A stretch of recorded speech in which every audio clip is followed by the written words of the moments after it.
Hello everybody, good morning. This is Yotso from the Yotso Tech Tracks YouTube channel. This morning I thought I'd come out and show everybody a quick video about the trailer hitch I'm using for this 2016 Ram 1500 pickup truck.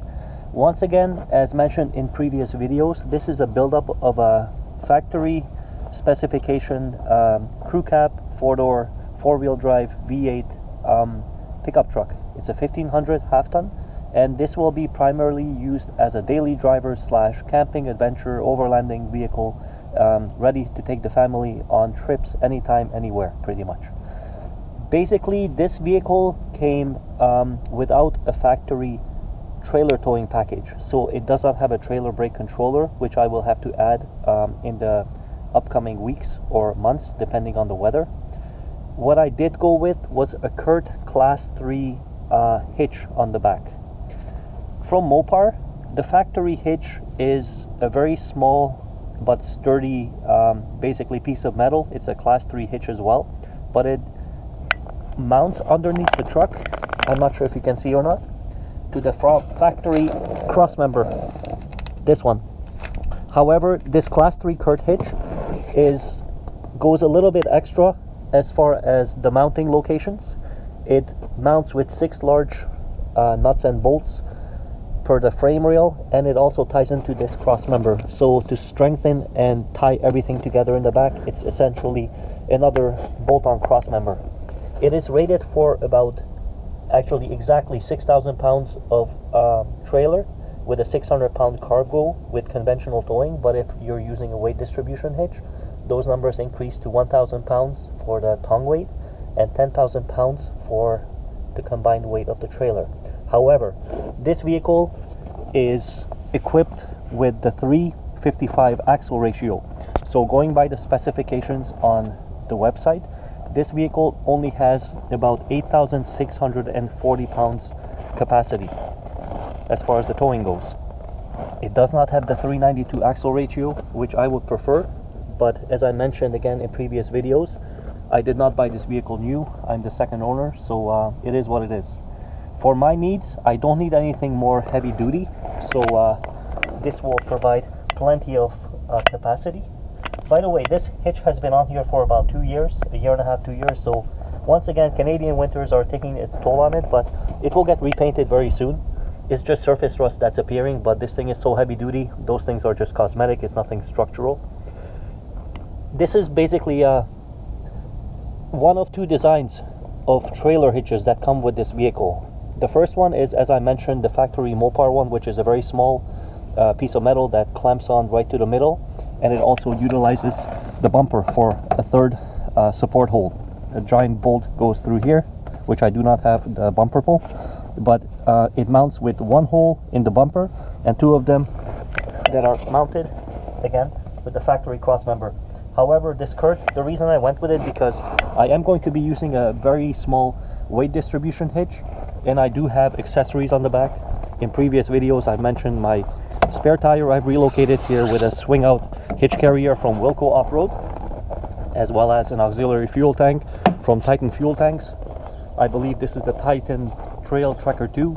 You can check out the other videos on this. The reason I mention it, because this does add weight back here. So full-size spare Titan fuel tank with about 60-65 liters of fuel is mounted on the back. So it will of course have a pendulum effect on the back of the vehicle. It will want to put a lot of stress on that hitch assembly. So that is the reason I went with this massive rear trailer hitch, because the stronger the better. It is a little heavier of course than the standard Mopar hitch, which is pretty much, I would say, a quarter of the weight of this. So whenever you're going with extra things on the vehicle, it does reduce your payload capacity. I believe on this truck it's roughly 1,600 pounds or thereabouts, so a couple of 100 pounds back here, but I'm not planning on pulling a big trailer. As soon as the weather allows, it is very cold. As you can tell outside, it's winter, it's freezing cold last couple of days, so I can't really show everybody the trailer yet. It is a homemade trailer, but it weighs a couple of 1,000 pounds, so the trailer hitch will be able to handle this no problem.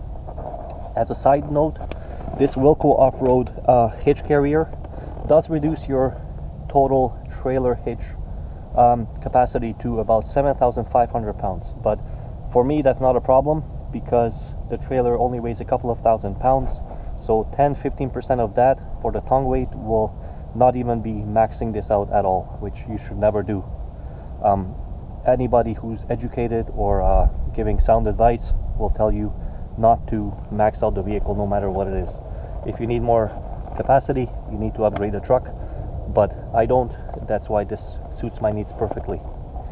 On the back, I've gone into previous videos, but just to reiterate, this is just an extra support I'm using for the spare tire, because all the weight of the fuel tank and the spare wheel is carried by this Wilco off-road swing out tire carrier assembly. However, when you close it, there is no support for the tire from the factory. I just have an aluminum block and a hitch extension, and this is just strapped down so the spare tire cover doesn't come flying off the highway, because this vehicle does have a tendency to do that. The air rushes from behind, goes underneath, and it wants to rip this right off the highway. So not anymore, because I'm using a simple ratchet strap just to secure everything together, and since then no problems.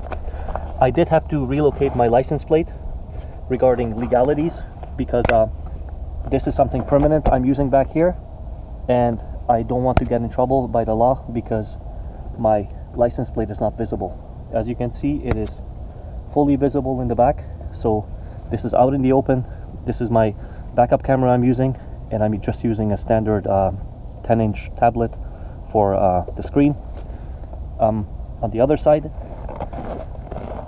this light is just my backup light when the vehicle gets thrown into reverse, because in the darkness the backup camera would not be able to see very much in darkness. This light does pretty much create an artificial daylight in the back, so even in the darkness, when I throw this truck in reverse, everything is visible for safety, because this vehicle does have big blind spots in the back. So I just wanted to show everybody my setup. If anybody's interested in this kind of a thing, it's a very easy install. Couple of bolts, as I mentioned. This hitch assembly is 6 bolts, 2 on each frame rail and 2 right in the middle, and it bolts together very securely.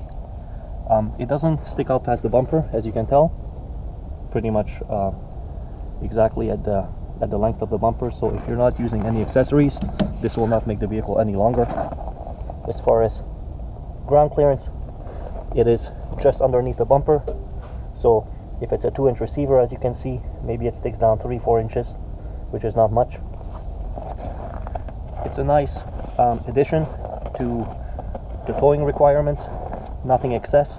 This is a class 3. They do have class 4 hitches for these trucks, but again, I don't need anything that much because this vehicle is rated for a certain weight, and going over that number is just not really necessary in my point of view.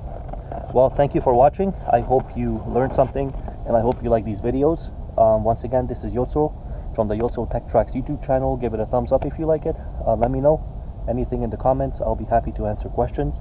And take care. See you next time. Bye bye.